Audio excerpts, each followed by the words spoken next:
Hi, y'all. You're listening to the Chicken Fried Women podcast with me, your host, Melissa Radke, the original recipe. So I just finished the podcast that you're about to listen to. I just finished the interview, and it was far different than I thought it was going to go.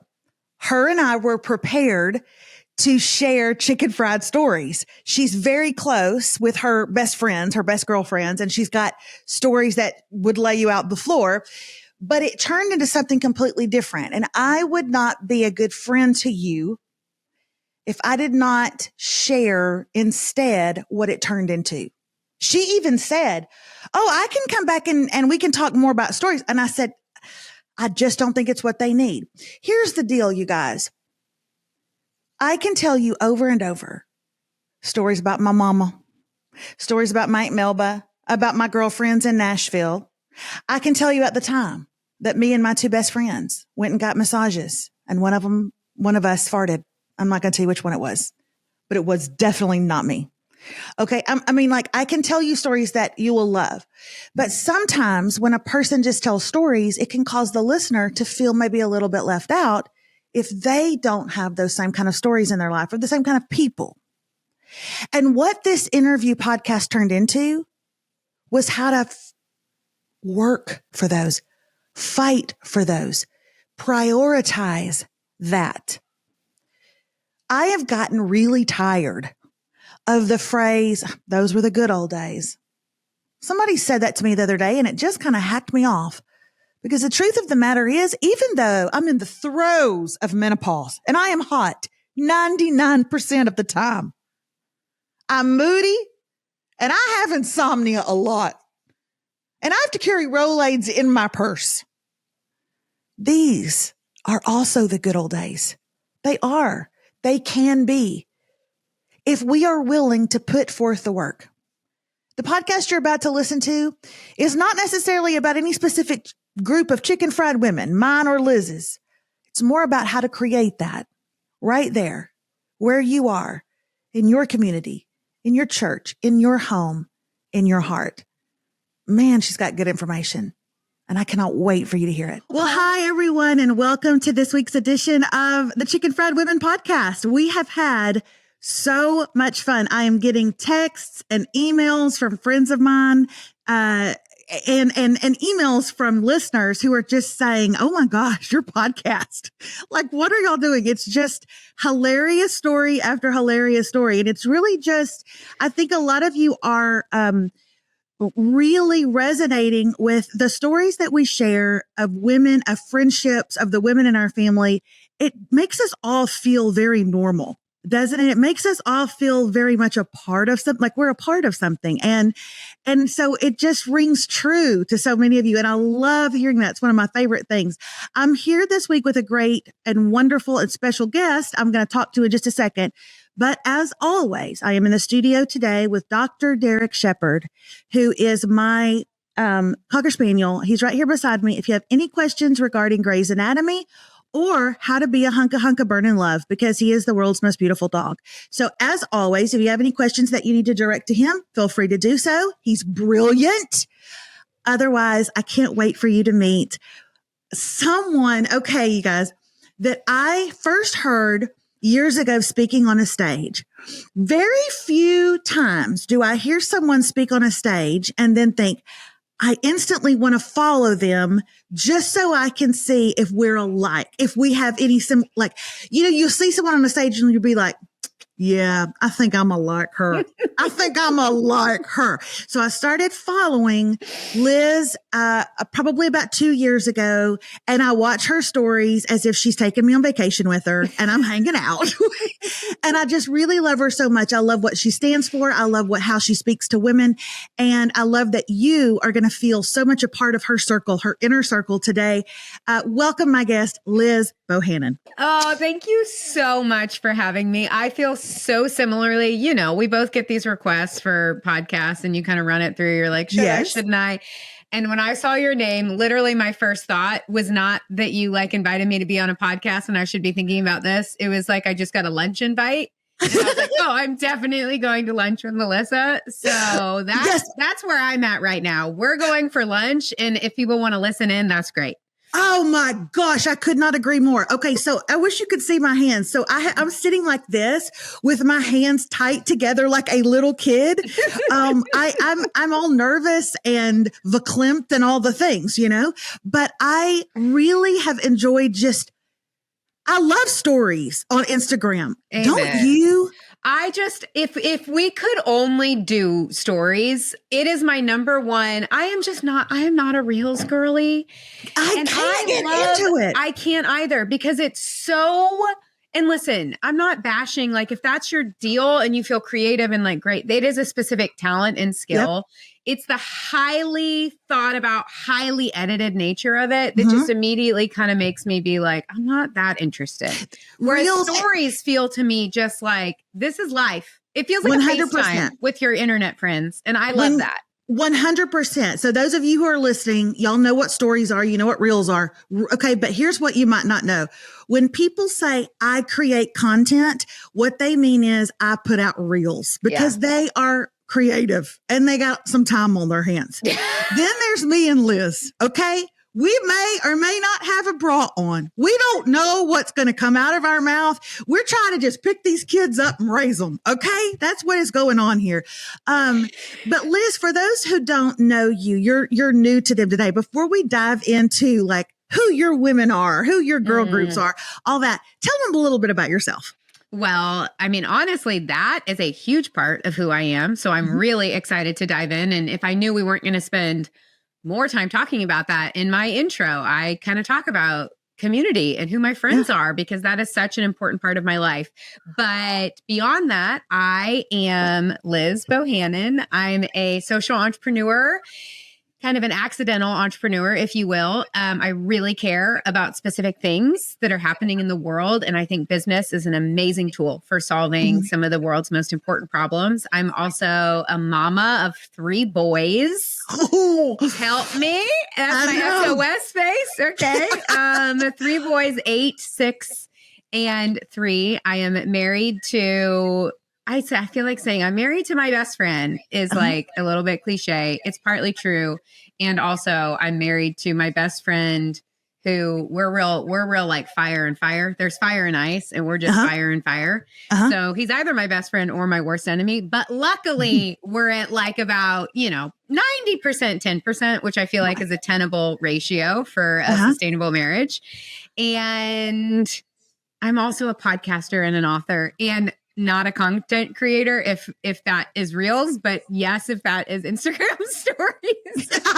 Exactly. I want to know what you mean by I'm an accidental. What do you mean? How did you trip and fall into the work you're in? Yeah. I say accidental and I'm glad that you asked me to clarify that because nothing has been accidental when it comes to like, no, I just like did a thing and it was just like really successful and it just like happened.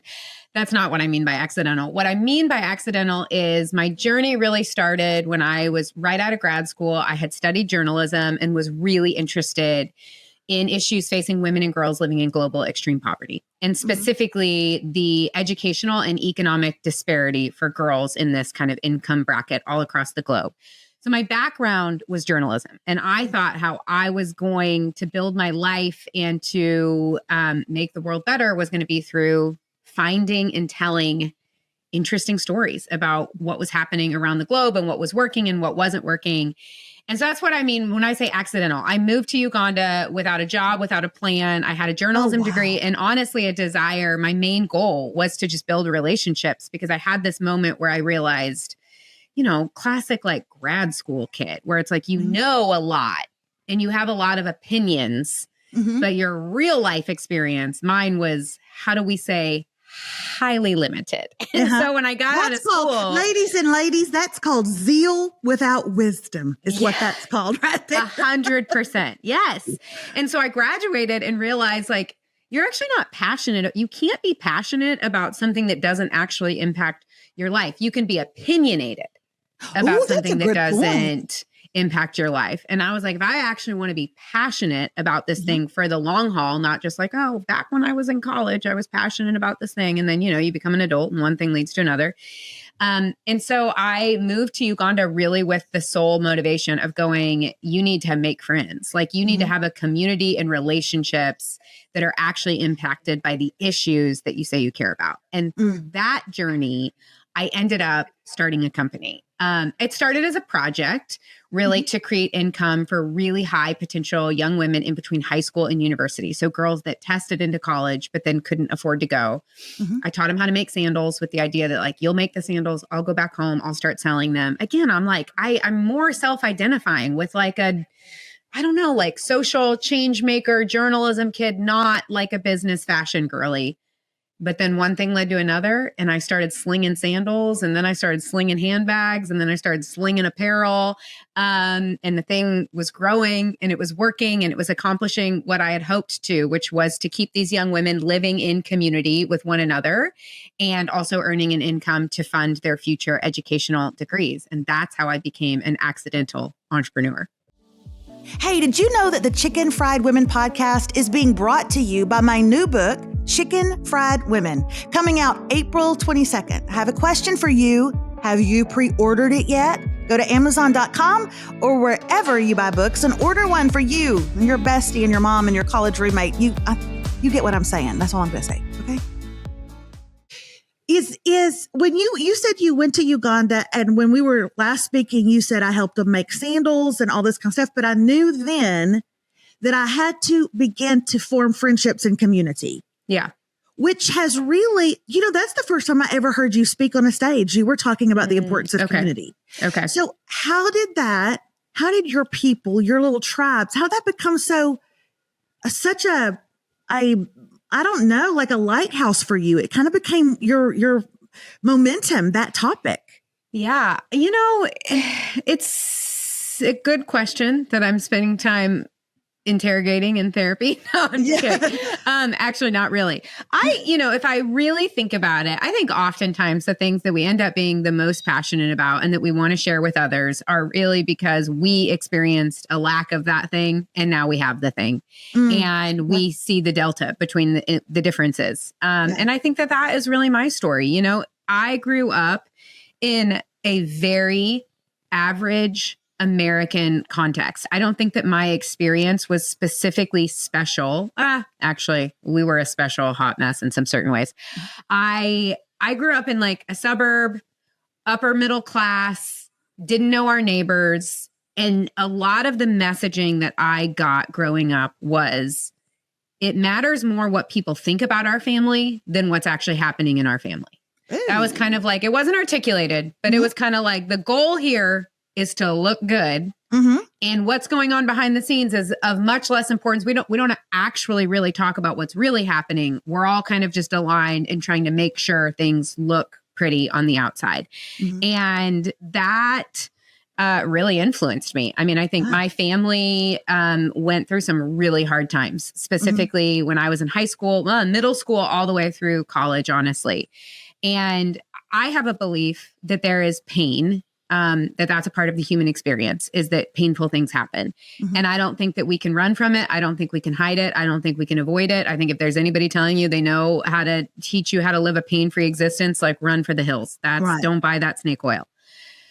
There's pain. But then there's another level of pain that I think actually we enter into suffering. And suffering, I think, is when we start attaching stories to our pain. And I think one of the stories that causes the most suffering is that I'm all alone in my pain. And I experienced that a lot growing up, of like, this painful stuff is happening. I'm not allowed to talk about it. I have to show up and look pretty and save face. And I'm probably the only one. We're the only family who's struggling like this. I'm the only person carrying these secrets or these burdens. And it's my duty to just like keep kind of going in that path. And so I would say I grew up with a lack of connection, a lack of community, and specifically a lack of community and connection that was marked by authenticity and vulnerability. Like, this actually gets to be a place where we show up and we tell each other the truth. And so when I went to college, really is when my world I had two major kind of like world cracking open moments. The first was when I was in college. And I remember going like, I'm not in my family's home anymore. I'm now building my own life as an adult. I have some agency over the type of relationships that I want to be in. And I don't want to live like this anymore. Like I want to be able to tell the whole truth and nothing but the truth and to be known. You know, there's a beautiful Tim Keller quote where he says, to be loved but not known is comforting but superficial. That's where I feel like I was at. Of like, yeah, people like me, but if they only knew. But to be known and not loved is our greatest fear. Right. And I was like, I want to live a life where I am. And then he goes on to say, but to be truly known and truly loved, well, that's a lot like being loved by God. And it bolsters us. It creates resilience. That is what we need to do this life. And so I think that was my first taste of it. And so I started really investing in female friendships in college and really putting some kind of like structure and intentionality around it. And that took for me in my early days, the form of like a Monday night house meeting. And there were 6 girls. We all lived in a house. And every Monday night at 10 p.m., there was kind of this high commitment, like at 10 p.m., which that's how you know you're in college when you're starting meetings at 10 p.m. Like, Lord bless us. Yeah, right. Yeah, it's so offensive now. Like, absolutely not. But where we come and where we share about what's going on in our lives when we address hard things that might be happening interpersonally between us, because I think that was a huge takeaway from my upbringing is the temptation to be like, it's not a problem. It's not a problem. It's not a problem. Right. And then it blows up and it's a massive problem. And being like, hey, we're 6 girls and we're sharing one house that frankly should probably be condemned. Like we're living very close to one another. Stuff is going to come up. So let's have like a place and a process to like really do that. Well, fast forward, gosh, however many years I've been out of college, 20 years. These 6 girls are still what I would call like covenant friends. Like they are my people, like dozens of text messages a day, hours of Marco Polos a week. And so I'm a huge believer in seeing how these small acts of intentionality and commitment, not always, of course, it's not a guarantee, but can result in these relationships. But then the second kind of layer of my awakening was, as I mentioned in my entrepreneurial journey, I, grew up in mid-America, never really traveled, and then sight unseen moved my little booty to Uganda in East Africa, not knowing a soul. And so I had this obviously shocking cross-cultural experience. I feel like when most like middle-class Americans go to Africa and they talk about culture shock, the next thing you can expect them to say is something like, I just saw people and they were living in poverty, but they were still happy. And it just really impacted me. Yeah. And that's fine. That was not my story. My story, of course, I was like impacted by the realities of poverty, but culture shock for me was both ways. It was also going, oh my gosh, I live in a culture that is impoverished of community, of connection, of interdependence, of support. And I started having this realization. So I started in Uganda and then my company grew. So I spent the next 10 years really living, working, building communities and companies all across the globe. And it led me to this belief that it's like, oh, what's happening in America around loneliness, community, friendship, relationships isn't normal. Like 80% of the world doesn't operate like America operates, and both have strengths and weaknesses, and every, bright side also has a shadow side. So I address the conversation with a lot of nuance, but at a very early age, I realized like these parts of apparently just like being an adult, I'm like, it doesn't have to be that way. Like we actually can design lives that index on relationships and community and connection. It's going to take a lot more intentionality to do that in America because culturally, we don't all actually hold those as priorities and values. And so it just kind of like broadened my imagination. I started, I have a journalism background. And so I just started like taking notes of like, okay, when I'm in a community that feels like it is marked, it's a dense network of support. People ask each other for help. They know one another. They are doing life together. Really hard things are happening, but people don't feel like they're alone in the hard things. It's the pain. It's not the suffering. What's going on here? And there were only a handful of things that I feel like I observed, whether I was in East Africa or North Africa or rural India or South America. And so then I was kind of like, there's just a handful of principles. And then I just came back home to the US and was like, why don't I just try to build that here? And like, what if I designed my life with those principles in mind?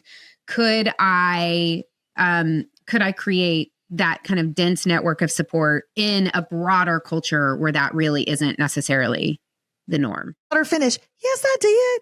I let her finish, and you'll hear it on the next episode of Chicken Fried Women. So get your pens ready, because I told you this was good. Do I lie to you? Do I lie to you? I'm your girl. I got you. You'll hear the rest of the follow-up with Liz the next time. Thanks so much for being here today, where we get to talk about our friendships and our kinships and the stories that made us this way. Till next time.